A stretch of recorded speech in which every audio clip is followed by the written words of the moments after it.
어느 초등학교 선생님이 아이들에게 6.25 한국전쟁에 대한 표를 하나씩 작성해 보라고 숙제를 내어주셨습니다. 아이들이 각가지 아이디어로 표를 써서 제출했어요. 이런 숙제 쉬우면서도 참 성가신 숙제였지요.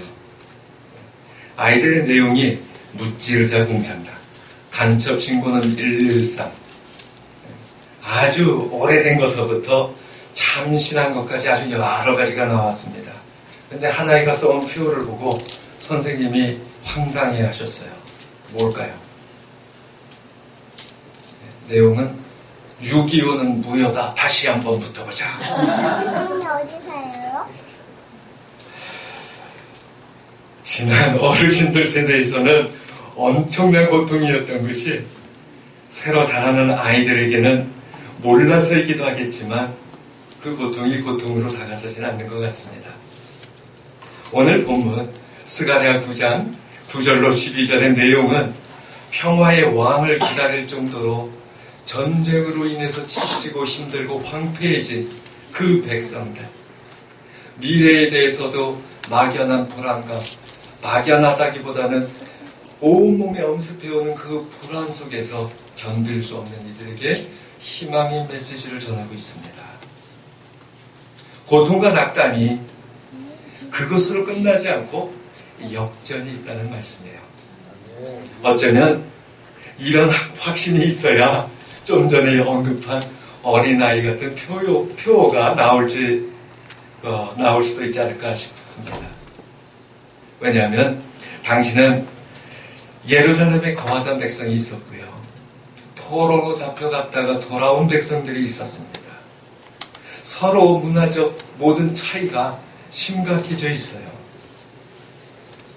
같은 하나님 섬긴다고 하는데 생각은 다를 수도 있어요. 그런 이들이 이제 고향을 지키겠다고 함께 성을 쌓고 성전을 재건하려고 합니다. 주변에서는 그 땅에 건설되어지는 것 싫어하는 민족들이 있어요. 아직 국가의 기반이 튼튼히 다져지지 않았습니다. 행정도 제대로 서지 않았습니다. 군사도 없습니다. 그런 가운데 옆에 다른 사람들의 영향을 받는 지경이었어요. 참 살아가기 힘든 그러한 시대였습니다. 사람들이 또 모였으니 얼마나 제각기 자기 소리는 많았겠어요. 살기 편해도 귀찮을 판인데 먹고 살만한 것도 없는 척박한 삶의 현장이었습니다. 그것도 자신들은 신앙 지키고 자신들은 고향으로 돌아온다고 왔는데 축복이 아닌 것 같단 말씀이에요. 예수님께서 나귀 타고 예루살렘 입성하실 때 사람들이 기뻐하면서 즐거이 소리 질렀어요.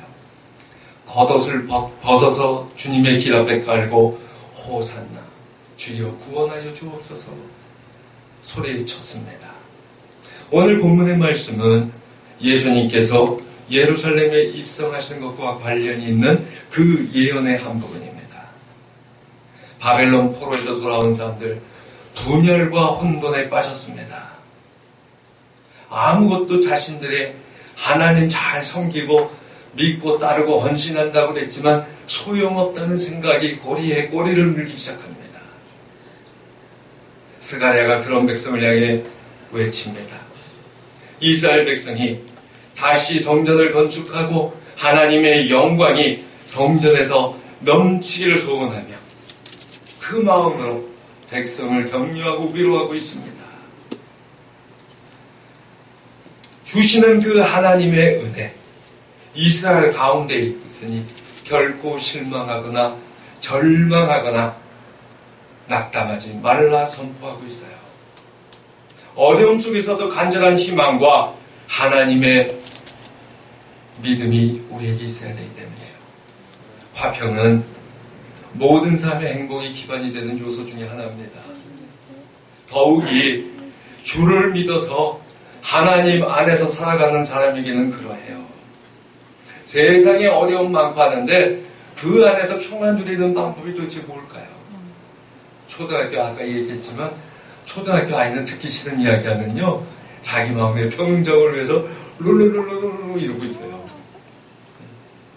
교회 다니는 우리는 뭐라고 해야 될까요? 그 첫 번째 본문의 시작이 기뻐하라, 즐거워하라, 찬송하라예요. 지금 내 눈앞에 슬픔이 가득 찼단 말입니다. 비애가 넘친단 말입니다. 그런데도 하나님의 은혜 받으라고 합니다. 어떻게 받으라는 거예요?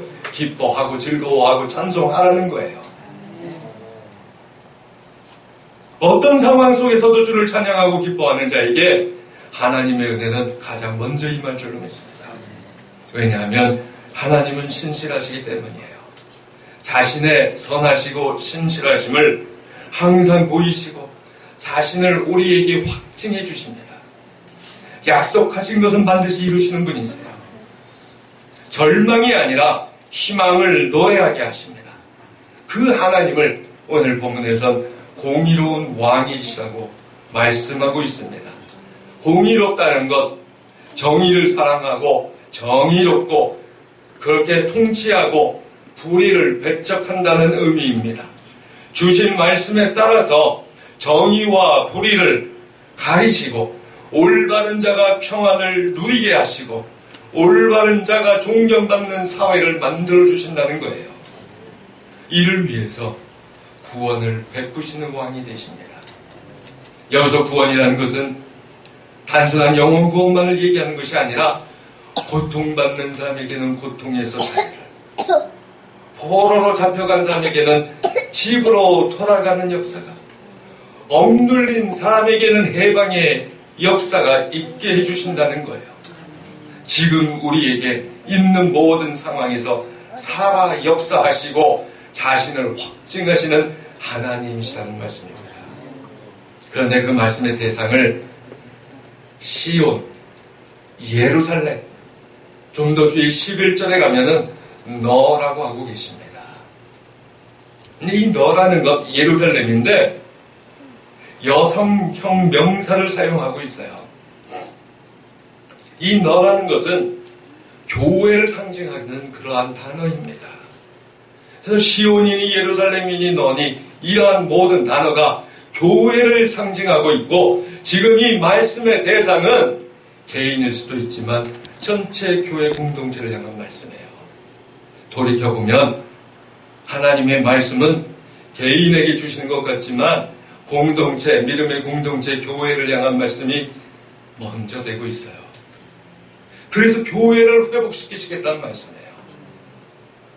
모든 백성의 공익을 위한 복된 나라를 허락하시는데 그 약속하신 대로 교회의 안전을 제공하시는 것, 바로 그의 백성된 자들에게 주시는 확신이라는 겁니다. 이때 오시는 왕은 자기를 위한 분이 아니세요. 왕이 어떤 건가요? 자기 하고 싶은 대로 다 하면 돼요. 그런데 겸손한 왕이라고 표현하고 있어요. 백성 위에 군림하는 교만하거나 오만한 왕이 아니라 백성들에게 온순하게 나타나시는 겸손한 왕이에요. 그래서 가장 작은 새끼 나비를 타고 오신다고 선포했습니다. 무기와 군대로 무장하고 사람의 상식과 판단대로 이루어지는 보호가 아니라 그냥 그저 가난한 손으로 우리에게 오신다는 거예요. 왕이신데 말입니다. 비천하고 평범한 모습으로 오셔서 가장 천하고 낮은 우리하고 구분되어지지 않는다는 거예요. 제가 언젠가 백화점 한번 갔어요. 참 오랜만에 갔는데 교회 청소하다가 갑자기 이제 물건을 갑자기 사야 되는데 시간이 늦어져가지고 급하게 갔어요. 예. 비싼 거 샀다 생각하지 마세요. 세일해서 제일 딴 데보다 더 싸서 거기 갔는데 청소하던 복장 그대로 갔더니 종업원들이 평소랑 달리 별로 좀 상대를 안 해요. 보이는 것이 형편없기 때문이에요. 하물며 왕이 오시는데 그런 모습으로 오신다면 누가 왕인 줄 알고 경배하겠습니까? 또 그러한 사람이 얼마나 능력이 있어 보이겠어요. 좀 전에 이야기한 것처럼 백화점 종업원의 입장에서는 제가 값을 지불할 능력이 없는 것 같아 보인다는 거예요. 왕이 오신데 그렇게 오셨어요. 하지만 그것이 우리에게는 위로와 평화의 복음이 되는 줄 믿습니다. 자기의 엄청난 역사의 모습을 보이심으로써 하나님이신 걸 나타내는 거라면, 어쩌면 하나님은 우리 고통 가만히 구경하시고 즐기시다가 그래 이제 한번 건져줄게 하시는 분이실 수도 있어요. 그러나 우리와 구분되지 않고 똑같이 계시는 하나님, 고통 중에도 함께 하시는 하나님, 그리고 그 가운데서 역사하시는 하나님, 우리에게 구원을 허락하신다는 거예요. 내가 약해 있을 때에도, 내가 절망에 사로잡혀 있을 때에도, 내가 헤어날 길이 보이지 않을 때에도 그곳에 그 곁에 같이 하시고 함께 아파하시고 도우시고 일으켜주시는 하나님이시란 말씀이에요. 이 땅에 오신 하나님은 우리를 사랑하시고 불쌍히 여기시는 긍휼의 마음에서 종의 모습으로 오셨습니다. 그리고 너희는 이 세상의 무거운 짐을 나에게 맡기고 나의 쉽고 가벼운 짐을 지라고 하셔요. 빌립보서 2장 5절로 8절 보면 너희는 이 마음을 품으라 곧 그리스도 예수의 마음이니 그는 근본 하나님의 본체시나 하나님과 동등됨을 취할 것으로 여기지 아니하시고 오히려 자기를 비워 종의 형체를 가지사 사람들과 같이 되셨고 사람의 모습으로 나타나셨으며 자기를 낮추시고 죽기까지 복종하셨으니 곧 십자가에서 죽으시니라. 또 역대하 20장 15절은 말씀해요. 야하시엘이 이르되 온 유다와 예루살렘의 주민과 여호사밧 왕이여 들을지어다. 여호와께서 이같이 너희에게 말씀하시기를 너희는 이 큰 무리로 말미암아 두려워하거나 놀라지 말라. 이 전쟁은 너희에게 속한 것이 아니요 하나님께 속한 것이니라. 모압과 암몬이 연합군을 형성했습니다. 대군으로 예루살렘을 쳐들어왔습니다. 군사적으로 그렇지 않아도 약한 나라 유다 입장에서는 두려움에 떨 수밖에 없었습니다. 한 나라가 쳐들어와도 힘든데 두 나라가 연합군대를 형성해서 쳐들어왔다는 거예요. 그때에 선지자를 통한 하나님의 말씀은 그 전쟁이 너희에게 속한 것이 아니요 하나님께 속한 것이다. 훗날 호세아를 통한 동일한 말씀도 있습니다. 바로 그러나 내가 유다 족속을 긍휼히 여겨 그들의 하나님 여호와를 구원하겠고 활과 칼이나 전쟁이나 말과 마병으로 구원하지 아니하리라 하셨느니라. 우리가 돈이 있으면 행복할까요? 떵떵거리고 살만한 그 무엇인가 있으면 편안할까요? 물론 그렇다고 여길 수 있습니다. 그러나 그것이 전부가 아니에요. 우리의 안전은 사람이 가진 힘, 군대가 아니라 모든 역사를 주관하시는 하나님의 손에 달려 있습니다. 본문 10절은 말씀해요. 말도 끊고 활도 끊고 주변의 나라 이웃까지에게 화평을 전한다. 그 영역이 바다에서 바다까지, 유브라데 강에서 땅끝까지 온 세상에 하나님의 주권하심이 미친다고도 해석하지만 시편 72편 8절 보면 이스라엘이 생각하는 자신들의 세계의 끝, 다시 말해서 자신들의 삶의 터전과 영역을 가리키는 말이에요. 그래서 이 말씀은 바로 오늘 나의 삶 속에서, 내 삶의 현장 속에서 세상의 것이 아니라 하나님의 온전하신 역사로 말미암아 평화가 찾아온다는 말씀이에요. 그게 십자가의 사랑이었다는 거예요. 누구에게요? 바로 너, 예루살렘입니다. 그런데 조금 더 보세요.